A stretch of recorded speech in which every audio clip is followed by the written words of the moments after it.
গত ১০ বছরে মধ্যপ্রাচ্য থেকে ৩৮,০০০ বাংলাদেশির মৃতদেহ ফিরে এসেছে, মানে প্রতিদিন গড়ে ১০ জন। ভাবা যায়, এই যে আমরা এখন কথা বলছি, এই মুহূর্তেও হয়তো কোনো একটা প্লেন উঠছে যার কার্গোতে কফিনবন্দি হয়ে ফিরছেন কোনো বাংলাদেশি। আর অদ্ভুত ব্যাপার হলো, এই খবরটা আমরা বেশিরভাগ মানুষই জানি না, অথবা জানতে চাই না। মনে হতে পারে পরিস্থিতি হয়তো ভালো হচ্ছে, কিন্তু এই টাইমলাইনটা একটু ভালো করে দেখুন। সংখ্যাটা কিন্তু কমছে না, বরং প্রতি বছর বাড়ছে। ২০১৫ থেকে ২০২২ সাল পর্যন্ত প্রতি বছর ৩,৫০০-এর বেশি মৃতদেহ এসেছে। আর গত ২ বছরে সংখ্যাটা ৪,৫০০ ছাড়িয়ে গেছে। সংকটটা কমার বদলে আরও ভয়ঙ্কর হচ্ছে। কিন্তু কেন? কিন্তু আসল সত্যিটা হয়তো আরও বেশি ভয়াবহ। এই যে সরকারি হিসেবে ৫৭,২১৬টা মৃতদেহ দেশে ফিরেছে, এটাও কিন্তু পুরো চিত্র না। আসল সংখ্যা এর চেয়েও অনেক বেশি। কারণ এমন অনেক পরিবার আছে যারা তাদের প্রিয়জনের লাশ দেশে ফিরিয়ে আনার খরচটাই জোগাড় করতে পারে না। তাদের কবর হয় বিদেশের মাটিতে, পরিচয়হীনভাবে। তাদের নাম কোনোদিন কোনো তালিকায় ওঠে না। তাহলে এই যে মৃত্যুর মিছিল, এর পেছনে কি আছে? কোনো দুর্ঘটনা? না, এর পেছনে আছে একটা সিস্টেম, একটা নিখুঁতভাবে ডিজাইন করা ফাঁদ, যে ফাঁদের শুরুটা হয় দেশ ছাড়ার অনেক আগে থেকে। এই সংখ্যাটা দেখুন, ৩ থেকে ৫ লাখ টাকা। শুধু সৌদি আরব যাওয়ার জন্য একজন কর্মীকে এই টাকাটা জোগাড় করতে হয়, জমি বেচে, ধার করে। আর এই টাকার বেশিরভাগই চলে যায় দালালদের পকেটে। মানে যাত্রা শুরুর আগেই সে একটা বিশাল ঋণের জালে জড়িয়ে পড়ে। এর মানে কি দাঁড়ায়? এর মানে হলো, বিদেশে যাওয়ার পর প্রথম ১ থেকে ২ বছর সে যা আয় করে তার প্রায় পুরোটাই চলে যায় শুধু এই ঋণ শোধ করতে। তার রক্ত পানি করা উপার্জন পুরোটাই অন্যের পকেটে চলে যায়। তখন সে আর কর্মী থাকে না, সে হয়ে যায় ঋণের দায়ে বাঁধা পড়া একজন দাস। আর বিদেশের মাটিতে তাদের জীবনটা কেমন? তারা ৪৫ ডিগ্রি গরমে কাজ করে শহর বানায়, কিন্তু সারা জীবন খেটেও তারা নাগরিকত্ব পায় না।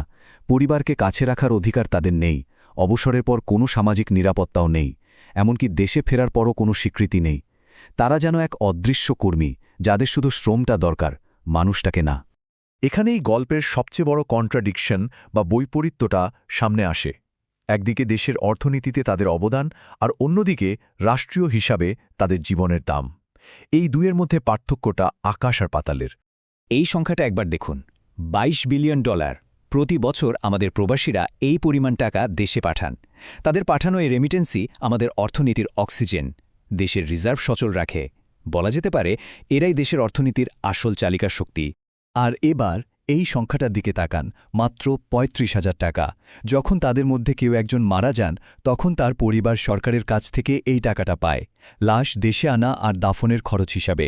এই দুইটা সংখ্যার মধ্যে পার্থক্যটা বোঝার চেষ্টা করুন। একদিকে $২২ বিলিয়ন, অন্যদিকে মাত্র ৩৫,০০০ টাকা। প্রশ্নটা তাহলে খুব সহজ, যে জীবনগুলো আমাদের অর্থনীতিকে বাঁচিয়ে রাখছে, সেই জীবনগুলোর দাম এত কম কেন? এই হিসাবটা কে করেছে? কোন যুক্তিতে করেছে? এই বিশাল সংখ্যা আর ডেটার আড়ালে তো এক একটা মানুষের গল্প চাপা পড়ে আছে, এক একটা পরিবারের না বলা কান্না। চলুন ৪৩ লাখ মানুষের ভিড় থেকে অন্তত একটা কণ্ঠ শোনার চেষ্টা করি। এই চার্টটা দেখলে বোঝা যায়, মধ্যপ্রাচ্যে এখন প্রায় ৪৩ লাখ বাংলাদেশি কাজ করছে। এর মধ্যে শুধু সৌদি আরবেই আছে ২০ লাখ, আরব আমিরাতে ১০ লাখ, ওমানে ৭ লাখ, কাতারে প্রায় ৪.৫ লাখ।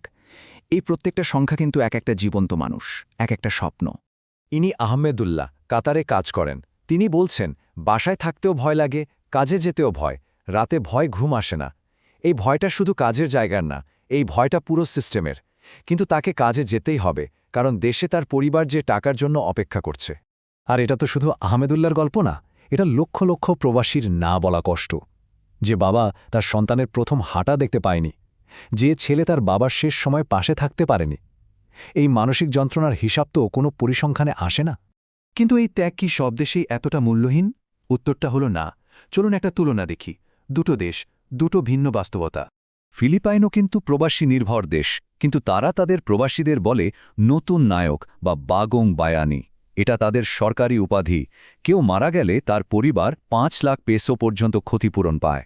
আর বাংলাদেশে কোনো উপাধি নেই, কোনো সম্মান নেই, আর ক্ষতিপূরণ সেই ৩৫,০০০ টাকা। ত্যাগ একই, কষ্ট একই, তাহলে জীবন দুটো এতটা আলাদা কেন? এর মানে হলো, এই পরিস্থিতি স্বাভাবিক কিছু নয়। এটা একটা সিস্টেমের ব্যর্থতা, একটা ইচ্ছাকৃত অবহেলা।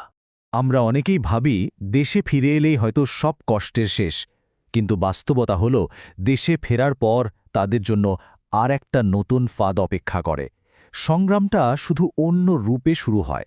তারা জীবনের সব আয় দেশে পাঠিয়ে দেয়, দেশে ফিরে দেখে পাকা বাড়ি হয়েছে, কিন্তু নিজের ছেলেই তাকে ঠিকমতো চেনে না। জমি কিনেছিল কিন্তু আত্মীয়রা দখল করে নিয়েছে, ব্যবসায় টাকা দিয়েছিল কিন্তু প্রতারণার শিকার হয়েছে, শরীরটা ভেঙে গেছে কিন্তু চিকিৎসার টাকা নেই।